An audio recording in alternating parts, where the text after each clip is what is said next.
समास में एक ऐसी अनोखी ट्रिक, यानी पूरे YouTube पर एक नैनो सेकंड वाली ट्रिक बताने वाला हूं जो परीक्षा हाल में आप देखते ही समय आंसर को सही क्लिक कर पाएंगे। वीडियो को स्टार्ट करते समय बता दें कि एक पेन और एक कॉपी उठा लो और उस स्वर्णिम कलम से स्वर्णिम भविष्य को लिख डालिएगा। हम इस वीडियो को 10 मिनट में खत्म करेंगे। लास्ट में उसी ट्रिक के आधार पर हम कुछ क्वेश्चंस भी कर लेंगे, जिससे आपको पता चल जाए कि हाँ ट्रिक सटीक है या नहीं। समास यहां पर हेडिंग डालिएगा। दोस्तों याद रहे कि आपको ये कोई भी किसी भी टीचर ने ऐसी ट्रिक बताई नहीं होगी आज तक। देखिए समास हेडिंग पड़ेगी, यहां से समास हेडिंग में आपको 4 क्वेश्चन स्टार्टिंग से ही इसकी परिभाषा से ही पूछ लिए जाते हैं। फिर हम चलेंगे दोस्तों ट्रिक पर, ठीक है। तो देखिएगा समास को क्या कहते हैं, तो ये जान लीजिएगा कि समास संक्षिप्तीकरण ही समास है, यानी जो संक्षेप है वही समास है। पहला क्वेश्चन। दूसरा एक स्टार बना के लिख लीजिएगा कि 2 या 2 से अधिक शब्दों के परस्पर संबंध बताने वाले शब्दों को क्या कहते हैं, तो यह भी क्वेश्चन आया है। जब भी 2 या 2 से अधिक वर्ण मिलते हैं तो दोस्तों संधि बनती है, और इसीलिए हमने इसको रेड कलर करके रखा है। याद रहे जब वर्ण मिलेंगे तो संधि बनेगी, संधि आंसर ढूंढिए ऑप्शन में, और जब शब्द मिलेंगे तो आप समास ढूंढिएगा। यानी 2 या 2 से अधिक शब्दों से मिलने से समास बनता है, और जब वर्णों के मिलने से बनेगा तो वो संधि बनेगी। Doubt clear? कोई डाउट ये आपको क्लियर नहीं कर पाएगा, किताबी ज्ञान तो कतई नहीं क्लियर कर सकती, ठीक है ना। समास के भेद कितने होते हैं ये सब जानते हैं, नहीं पता है तो लिख लीजिएगा 6 भेद होते हैं। और याद रखिए एक और पॉइंट यहां पर बढ़ाइएगा, 4 क्वेश्चन मैंने बताया, तो समास का जो विलोम होता है वो बेटा क्या होता है, व्यास होता है। ये भी यहां से आपको जानने चाहिए। समास के भेद अगर 6 होते हैं तो कौन से होते हैं, जो हम ट्रिकी वे में पढ़ने वाले हैं, 1 नैनो सेकेंड में पढ़ने वाले हैं। पहला है द्वंद्व समास, दूसरा है द्विगु समास, तीसरा है तत्पुरुष समास, चौथा है कर्मधारय, पांचवा है अव्ययी भाव, और लास्ट वन छठा है बहुब्रीहि समास। दोस्तों यही समास एग्जाम में आएंगे, इससे ज्यादा आएगा नहीं। याद रहे यहां पर सबसे पहला जो है आपको डालना है हेडिंग द्वंद्व समास। द्वंद्व समास क्या है, कैसे इसको एग्जाम हॉल में बहुत आसान तरीके से हम लॉक करेंगे। सबको पता होता है कि भाई उसमें देख लो द्वंद्व समास में कि ये वाला आपको चिन्ह दिख जाए तो बस वही आंसर है। ये गलती मत करना, ये चिन्ह दोस्तों अव्ययी भाव में भी मिलता है। जो आपको आज डाउट क्लियर, क्योंकि अधूरा ज्ञान लेते हैं बच्चे, वही अगर खतरनाक होता है। जैसे अगर मैं आपसे ये कह दूं, ये बताओ रात रात में कौन सा समास है, रात और रात में कौन सा समास है, तो बहुत से बच्चे कहेंगे द्वंद्व है, जो पूरी तरीके से गलत है, क्योंकि आपने देख लिया योजक चिन्ह। तो आपका ज्ञान भैया बिल्कुल पूरी तरीके से नष्ट हो गया, जिनको नहीं पता है, ठीक है ना। अगर मैं आपसे बात करता हूं द्वंद्व समास क्या होता है, सबसे पहले ये पढ़ो, बाद में हम अव्ययी पढ़ेंगे। जिस समास में पूर्व पद और उत्तर पद दोनों ही प्रधान होते हैं, मतलब क्वेश्चन यहीं से बनता है, बहुत बार बना है, इस बार भी बनेगा। जिस समास के दोनों पद प्रधान हो, यानी पूर्व पद और उत्तर पद, अगर किसी समास में दोनों पद प्रधान होते हैं तो वो समास कौन सा होता है, तो लिखिए अपने नोट्स में, उसे द्वंद्व समास कहते हैं। यानी दोनों पद प्रधानता वाला समास द्वंद्व होगा, कोई डाउट नहीं। अब देखिएगा इसकी ट्रिक 2 है। अब 2 में एक ही ट्रिक आपका काम आ जाएगा। द्वंद्व समास में अधिकतम, हमने वर्ड लिखा है अधिकतम, सभी में नहीं, 99% जो है इस चिन्ह का यूज होता है, 1% नहीं होता है। 99% कहां पर होता है वो भी बताएंगे दोस्तों। द्वंद्व समास में अधिकतम जो है योजक चिन्ह का प्रयोग होता है, और द्वंद्व समास में और विभक्ति का लोप होता है। जैसे अगर मैं बात करूं दोस्तों राम सीता, एक तो इस तरीके से अगर लिखा है तो आपने ये देख लिया कि भैया ये वाला जो है, ये वाला चिन्ह लगा है तो लगा दिया, और राम और सीता इसको जब तोड़ोगे तो यहां पर निकलेगा मुख से कि राम और सीता, तो तुरंत हो गया। लेकिन दोस्तों हमेशा आपको एक चीज याद रखना है कि द्वंद्व समास कब होगा। द्वंद्व समास तभी होगा जब उसके आपस में शब्द विलोम होंगे। जैसे भाई का बहन है, विलोम का मतलब है उल्टा होना, भले ही लिंग बदल जाए, समान नहीं रहने चाहिए। द्वंद्व समास में योजक लगा है और योजक को लगाते ही द्वंद्व मत मार देना। यह भी चेक करना कि द्वंद्व में योजक लगा है और वो विपरीत लिंग के हैं या नहीं, या विपरीत शब्द हैं या नहीं, या विपरीत विलोम है या नहीं। समझिएगा मेरी चीज, और उसमें और का लोप हो रहा या नहीं हो रहा, यही नहीं बच्चे समझते हैं। जैसे सुख का जो है उल्टा होता है दुख, पाप का उल्टा होता है पुण्य, भाई का उल्टा बहन होता है राम कृष्ण, माता और पिता, रात और दिन, है ना। तो ये क्या है, यह है दोस्तों आपके द्वंद्व समास हैं। यह चीज क्लियर हो गई। और जब सेम सेम आ जाए दोस्तों, बोले कि दिन और दिन, इसमें योजक चिन्ह देख लिया बच्चे ने लगा दिया, गलत हो जाएगा। हमें यह भी देखना है कि क्या सेम सेम तो नहीं है, अगर सेम सेम है तो द्वंद्व समास नहीं होगा। अब यह कैसे होगा ये आगे जानेंगे, उससे पहले हम द्विगु समास पढ़ते हैं। चलिए, जिस समास में पूर्व पद संख्यावाची हो, क्वेश्चन यहीं से बनता है कि जिस समास में पूर्व पद संख्यावाची हो वही द्विगु समास कहलाता है। चैनल पर पहली बार हो तो चैनल को ईमानदारी से सिलेक्शन के लिए ईमानदारी से हर शेर, हर शेरनी, हर बहन, हर भाई, हर गृहिणी सब्सक्राइब कर लें। दोस्तों याद रखिएगा, संख्यावाची अगर पद प्रधान है तो द्विगु समास होगा। ट्रिक क्या है कि अगर द्विगु समास में संख्या की प्रधानता है, बात खत्म। जैसे नवरत्न 9 आ रहा, सप्तदीप 7 आ रहा, त्रिभुवन 3 आ रहा, शतमंजिल 7 आ रहा। मेरी बात समझ में आई? बहुत आसान भाषा में आप सभी को हम चीज़ों को बता रहे हैं। कोई बच्चा ये नहीं कह सकता है कि भैया हमारा कोई क्वेश्चन गलत हो गया। जहां पर डिजिट होगा वहां पर बेटा क्या होगा, द्विगु समास हो जाएगा। कर्मधारय, कर्मधारय क्या है? चलिए कर्मधारय पढ़ लेते हैं और फिर आपको बताते हैं वो दिन दिन और रात रात वाला जो योजक चिन्ह वाला समस्या थी वो कहां पर आपको लगानी है, वो भी डाउट क्लियर करेंगे। कर्मधारय समास क्या होता है? कर्मधारय समास हर क्वेश्चन की परिभाषा, हर समास की परिभाषा से एक क्वेश्चन पूछा जाता है जो बच्चों को पता होना चाहिए। वीडियो लाइक जरूर कर लेना अगर अच्छा लग रहा हो, और नहीं अच्छा लग रहा है तो मस्ती से पढ़ते रहो। जिस समास में पूर्व पद विशेषण होता है उत्तर पद विशेष से होता है। अब आपको समझी में नहीं आएगा क्योंकि यही तो किताब में लिखा है। याद रहे, जो समास किसी शब्द की विशेषता बताए, हमेशा एक ट्रिक याद रखो अपने दिमाग में कि कोई भी समास आपसे पूछा जाए तो उस शब्द को, जैसे काली मिर्च है, उस शब्द को तोड़ लो 2 भागों में। काली प्लस मिर्च, भले ही ना टूटे फिर भी तोड़ लो अपने मन से, भले ही ना टूटे। जैसे पीछे हमने समास पढ़ाया तो जैसे बोला नवरत्न, 9 तोड़ लिया और रत्न तोड़ लिया। कितने रत्न है? 9। संख्या आई है, बोले द्विगु समास हो जाएगा। समस्या क्लियर हो गई? ऐसे ही कोई भी शब्द आपके सामने आए तो उसको तोड़ लो। यानी क्वेश्चन में पहला तो परिभाषा आप याद कर लीजिएगा कि अगर किसी समास में विशेषण पद प्रधान है तो कर्मधारय होगा, अगर किसी समास में विशेषता बताई जाती है तो कर्मधारय होगा। अब ट्रिक देखिएगा, विशेषता बताने वाले को कर्मधारय कहते हैं, यही ट्रिक है। अब बोले सर कैसे पहचानेंगे? मैंने कहा शब्दों को तोड़िए, लिखिए आंसर, लिखिए वहां पे क्वेश्चन लिखिए एग्जांपल में कि काली मिर्च।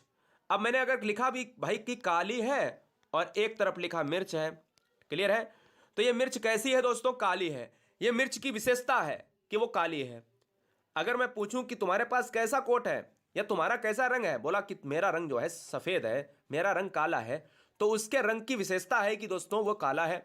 या मैं कहूं कि रमेश जो है बहुत ईमानदार लड़का है, तो उसकी क्या विशेषता है कि वो ईमानदार है। इसी तरीके से इस मिर्च की क्या विशेषता है? लाल है, नीली है, पीली है, हरी है, तो लाल मिर्च जो है कैसी है? या तो लाल होगी, लाल मिर्च भी कहीं ना कहीं कर्मधारय है, काली मिर्च भी कहीं ना कहीं कर्मधारय है।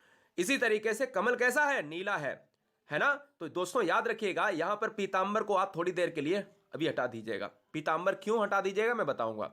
चंद्रमुखी, मुख कैसा है? चंद्रमा सा। सिंपल सी बात समझिएगा, सिंपल सी बात समझिएगा। अब पीतांबर दोस्तों क्यों?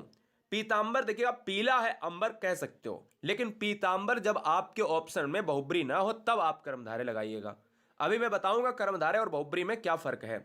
सबसे पहले वो आपको जो है ये वाला डाउट क्लियर कर देते हैं जो मैंने वहां पर बताया कि द्वंद्व समास में क्यों ना लगाएं।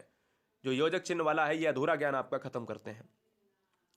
सबसे पहले अव्ययी भाव को यहां पर हेडिंग डालिए और उसमें लिखिएगा कि ऐसा कौन सा समास है, क्वेश्चन में पूछ सकता है, ऐसा कौन सा समास है जिसका पहला पद प्रधान होता है? तो दोस्तों अव्ययी भाव हो जाएगा।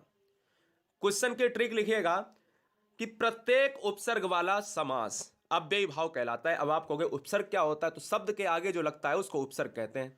शब्द के आगे जो लगता है उसको उपसर्ग कहते हैं। जैसे अगर मैं बात करूं कि प्रतिदिन, तो दिन के आगे प्रति लगा है तो ये प्रतिदिन, दिन के आगे प्रति लगा है, यही दोस्तों उपसर्ग होता है। याद रहे कि दुनिया का कोई भी शब्द है तो उसको तोड़ना पड़ेगा समास के लिए। ये मैं ट्रिक बताता हूं, ये कोई आपको नहीं बताएगा। ना किताब में लिखा होगा कि शब्द को तोड़ के तब आप समास करिए, मैं बताता हूं आपको, ना कोई यूट्यूब चैनल वाला बताएगा आपको। क्योंकि आपको ऐसी ट्रिक बता रहा हूं जिससे एग्जाम में 100% में आपको सोचना ही नहीं पड़े कि अरे ये भी हो सकता है क्या, ये भी हो सकता है। 2 ऑप्शन में कंफ्यूजन नहीं, सिर्फ एक होगा, धुआं धुआं करना है उसी एक ऑप्शन को। देखिए दोस्तों, दुनिया का कोई भी आपके पास शब्द हो तो उसको तोड़ लिया करिएगा। प्रत्येक उपसर्ग का मतलब है कि आप स्थान के आगे देखिए यथा लगा है, हमने कहा आ धन जीवन, जीवन के आगे आ लगा है, आंसर क्या हो गया? अव्ययी भाव। दिन के आगे प्रति तो उपसर्ग है, अव्ययी भाव। समय के आगे यथा उपसर्ग है, अव्ययी भाव। अब एक और चीज लिखिए कि अगर नोट में लिखिए नीचे, अगर कोई समास रिपीट शब्द होता है, जैसे रात रात और योजक लगा है तो बच्चे द्वंद्व लगा देते हैं। कोई भी शब्द रिपीटेशन में होता है, कोई शब्द बार बार आए और उसमें द्वंद्व वाला समास का जो योजक चिन्ह है यूज हो रहा है, तो दोस्तों वो अव्ययी भाव होगा। और जब दोस्तों आपस में विलोम हो, जैसे रात और दिन, तब क्या होगा? तब ये द्वंद्व हो जाएगा। क्यों? क्योंकि आपस में विलोम। आपस में जब विलोम ना हो दोस्तों, तो याद रखिएगा, क्या याद रखिएगा दोस्तों, तो वहां पर अव्ययी भाव होगा। क्लियर है? याद रखना है। और जब रिपीटेशन में हो तो दोस्तों वहां पर आप क्या लगाओगे? आप अव्ययी भाव लगाओगे। और जब ना रिपीटेशन में हो, जब विलोम हो, तो द्वंद्व लगाओगे। ठीक है, चलिए। बहुब्री समास क्या होता है? बहुब्री समास दोस्तों देख लेते हैं क्या होगा। चलिए, बहुब्री समास वो होता है कि जिस समास में दोनों पदों के माध्यम से एक विशेष तीसरे अर्थ का बोध होता है। नीचे लिखो, एक हेडिंग नोट बना के नई हेडिंग लिखाता हूं। ऐसा समास जिसका कोई भी पद प्रधान नहीं होता है, वो बहुब्री समास कहलाता है। ठीक है, याद रखिएगा। दशानन 10 मुख हैं जिसके, अर्थात रावण। ठीक है, मेरी बात समझ गए? बहुत बढ़िया। दोस्तों आप समझ गए होंगे कि कहीं ना कहीं जो समास होता है बहुब्री में, वो तीसरे पद की प्रधानता की बात करता है। तीसरा अर्थ निकलना चाहिए। जैसे उस शब्द में कुछ नहीं है। जैसे अगर हमने बात करी, फिर से मैं रिपीट कर रहा हूं, दशानन 10 मुख हैं जिसके, अर्थात रावण। दशानन में रावण का तो जिक्र नहीं है, लेकिन आनन का मतलब है कि 10 मुख हैं, तो एक ही बंदा है, और एक बंदा है वो रावण। नीलकंठ भगवान किसकी? शंकर की बात कर रहा है। नीलाकंठ है जिसका लंबा है, उधर भगवान गणेश जी। गिरधर, गिरि को धारण करने वाले, अर्थात भगवान श्री कृष्ण। इन सभी में शिवजी हुआ, रावण हुआ, या गणेश जी हुए, श्री कृष्ण। इन ये क्वेश्चन पूछा जाएगा, लेकिन क्या इसमें ये जिक्र है? नहीं है। क्या नीलकंठ में भगवान शिव का जिक्र है? नहीं है। इसको निकालना पड़ेगा, इसको भी निकालना पड़ेगा, इसको भी निकालना पड़ेगा। बहुब्री तो बहुत आसान होता है। अब दोस्तों तत्पुरुष की अगर मैं बात करूं, तो आपको मैं बता दूं, यहां पर आपको 4 यहां 5 कर लेना। ठीक है ना, छठा हो गया था, 5 कर लेना बहुब्री में। छठा है तत्पुरुष। जिस समास में पूर्व पद गौड़ तथा उत्तर पद प्रधान हो, तत्पुरुष समास कहलाता है। यानी पहला पद जिसमें पूर्व पद प्रधान होगा, तो वो दोस्तों आपका अव्ययी भाव।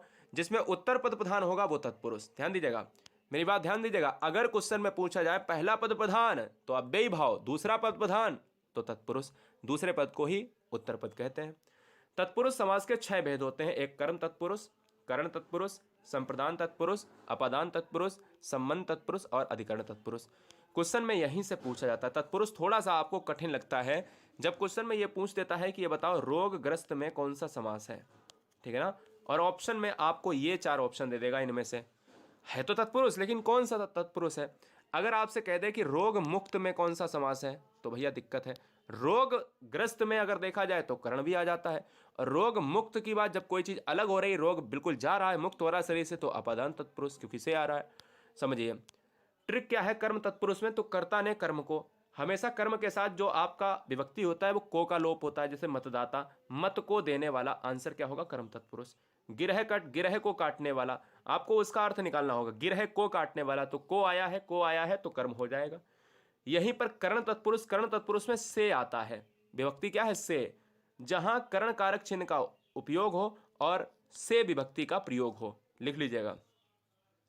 जन्मजात में समास कौन सा है? अब 4 ऑप्शन दे दे, कर्म तत्पुरुष, अधिकरण तत्पुरुष, कर्ण तत्पुरुष, या कर्म तत्पुरुष, या कर्ता तत्पुरुष, जो कुछ भी आपको दे फिलहाल।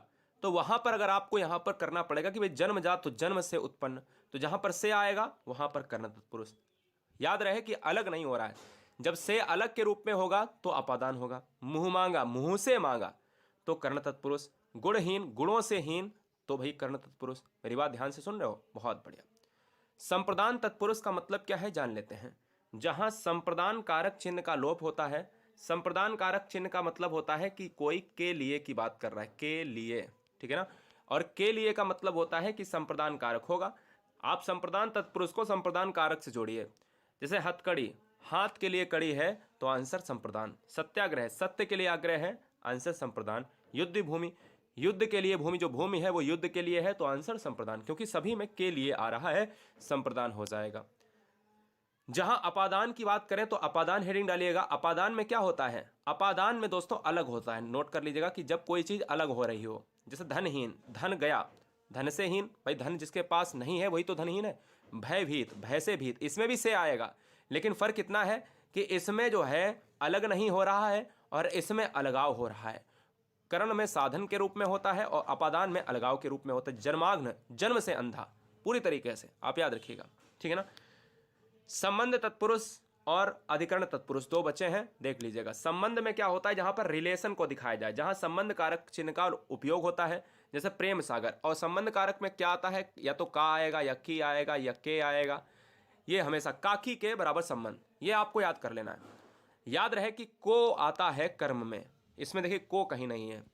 संबंध तत्पुरुष में प्रेम सागर, प्रेम का सागर, काकी के आए अगर तो संबंध तत्पुरुष होगा। दिनचर्या, दिन की चर्या, संबंध तत्पुरुष। भारत रत्न, भारत का रत्न, संबंध तत्पुरुष, क्योंकि का की का इस तरीके से अगर आ रहा है तो संबंध तत्पुरुष होगा।